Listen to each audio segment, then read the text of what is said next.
المغرب غني بالزواحف، حيث تم تسجيل أكثر من 90 نوعا منها، وتشمل الثعابين الصغيرة وأبراص الحائط المغاربية وسحالي الجدار الإيبيرية.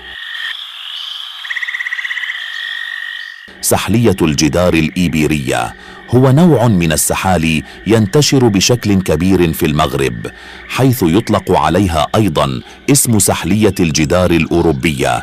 يمكن أن تنمو إلى نحو 20 سنتيمترا في الطول الإجمالي.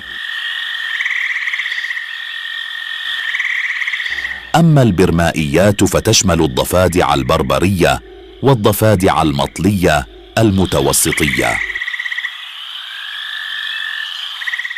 الضفدع البربري، ويسمى أيضا الضفدع الأمازيغي أو الضفدع المغربي، هو نوع من الضفادع من عائلة علجوم حقيقي، والتي توجد في شمال غرب إفريقيا، وقد تم اكتشافه من طرف العالم هيرمان شيليغل في عام 1841.